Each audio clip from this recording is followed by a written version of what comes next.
আগে কিছু থেকে কিছু হলেই মা শুধু বলতো, আগে মা হয়ে নে তারপর বুঝবি কি কষ্ট, আগে মা হয়ে নে তারপর দেখবি কি জ্বালা। মা হওয়া মানে 24 ঘন্টার ডিউটি, মা হওয়া মানে এক ফোঁটাও ঘুম থাকতে পারবে না, মা হওয়া মানে সারা রাত জেগে বসে থাকতে হবে, খাওয়া দাওয়ার কোনো টাইম থাকবে না।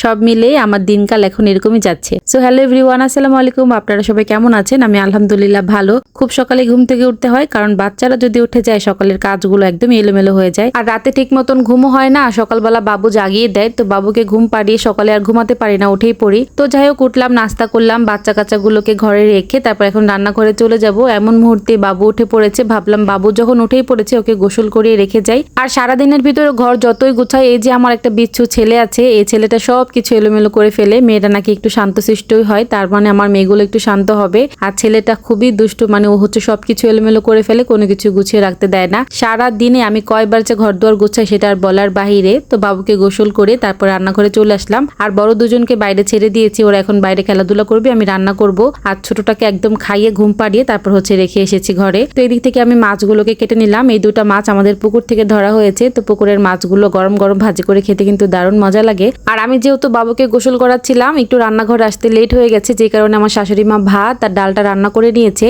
আর আমি মাছ ভাজাটা করে নিব, সাথে একটু লইট্টা মাছের শুটকি দিয়ে বেগুন দিয়ে রান্না করব। আর বাবুদের জন্য পানি বসিয়ে দিয়েছি, মানে আমার ছেলেমেয়ের জন্য। শীতের দিন তো মোটামুটি চলে এসেছে, আর আমরা যেহেতু গ্রামে থাকি, আমরা একটু শীতটাকে ভালো করে উপভোগ করতে পারি, যেই কারণে আগে থেকেই গরম পানি শুরু করে দিয়েছি। এই তো মাছ ভাজিটা বসিয়ে দিলাম, আর ওই কর্নারের চুলায় দুধ জাল করে নিচ্ছি। 3টা চুলা একসাথে রান্না করে নিলে দেখা যায় ঝটপট রান্নাটাও হয়ে যায়। এখন রান্না করে নিব লইটা মাছের শুটকি। লইটা মাছের শুটকিটাকে আমি আগে শুকনো খোলায় তেলে তারপর গরম পানি দিয়ে ভালো করে ধুয়ে নিয়েছি, আর এখন হচ্ছে হলুদ দিয়ে একটু ভেজে নিব। আমি যে কোনো শুটকি রান্না করার আগে এইভাবে করে হলুদ দিয়ে একটু ভাজি করে নিই, এতে করে খেতে বেশি মজা লাগে। শুটকির যে একটা এক্সট্রা ফ্লেভার আছে সেটা থাকে না, একদম চলে যায়। তো শুটকিটা ভেজে উঠিয়ে নিয়েছি, তারপর এখানে একটু তেল দিয়ে দিলাম। এই তেলের ভিতরে রসুন পেঁয়াজ কুচি দিয়ে ভালো করে ভেজে নিয়েছি। আর এখন হচ্ছে হলুদের গুঁড়া, মরিচের গুঁড়া, ধনিয়ার গুঁড়া দিয়ে দিলাম। মরিচের গুঁড়াটা একটু বেশি করে দিয়েছি যাতে করে একটু ঝাল ঝাল হয়। আর পাশের চুলায় মাছ ভাজাটা একদম অল্প আছে, অনেকক্ষণ সময় নিয়ে ভাজি করব যাতে করে একদম মচমচে হয়ে যায়। আর এদিক থেকে শুটকির মশলাটাও কষানো হয়ে গেছে, ভাজি করে রাখা শুটকিগুলো দিয়ে দিলাম। একটু পানি দিয়ে শুটকিটাকে খুব ভালো করে কষিয়ে নিব। যত ভালো করে কষানো হবে ঠিক তত বেশি মজা লাগবে। শুটকি কষানো হয়ে গেলে বেগুনগুলো দিয়ে দিব। শুটকিটা কষানো হতে থাক, আর এদিক থেকে আমি বেগুনগুলো কেটে নিচ্ছি। আমি সব সময় রান্না করার একটু আগে বেগুনগুলো কাটি যাতে করে বেগুনটা কালো না হয়ে যায়। তো সুন্দর করে কেটে ভালো করে অনেকবার ধুয়ে নিয়েছি, 4-5 বার পানি উঠিয়ে উঠিয়ে ধুয়ে নিয়েছি। তারপর এখন এই তো সঙ্গে সঙ্গে দিয়ে দিব তরকারির ভিতরে, যাতে করে বেগুনটা একদম সাদা থাকে, কালো না হয়ে যায়। এইভাবে করে লইটা শুটকি কে কে রান্না করে খেয়েছেন বলেন তো? মানে একদম ভাজি করে তারপর রান্না করে। আমি কিন্তু এইভাবে করে রান্না করি।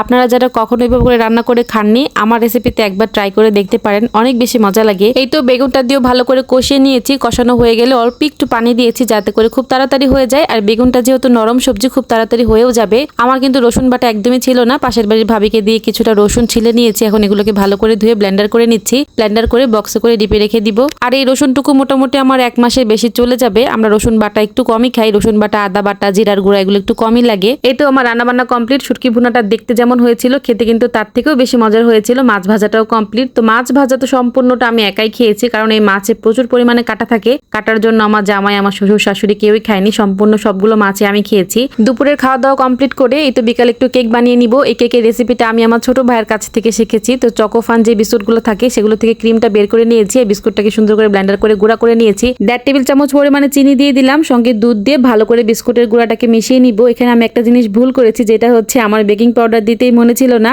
বেকিং পাউডারটা দিলে কেকটা একটু বেশি ফ্লাফি হয়, মানে একটু ফুলে যায়। তবে আমারটাও খেতে মজার হয়েছিল, একই রকম টেস্ট ছিল, তবে একটু ফুলাটা কম ছিল আর কি। এই তো স্টিলের একটা বাটিতে তেলটা একটু ব্রাশ করে নিয়েছি, তারপর কেকটা দিয়ে ভালো করে একটু ঢাকনা দিয়ে ঢেকে দিয়েছি। ঢাকনা বলতে একটা পাতিল দিয়ে আর কি। আর পাশের চুলায় একটু বাদাম ভাজি করে নিয়েছিলাম, এগুলো হচ্ছে বাচ্চাদের জন্য। তো কেকটা কাটতে কাটতে এখানে বিদায় নিয়ে নিব। আরেকদিন ভুল সংশোধন করে কেকের রেসিপিটা আপনাদের সাথে শেয়ার করব। তো আজকের মতন এখানে বিদায় নিচ্ছি, সবাই ভালো থাকবেন, আল্লাহ হাফেজ।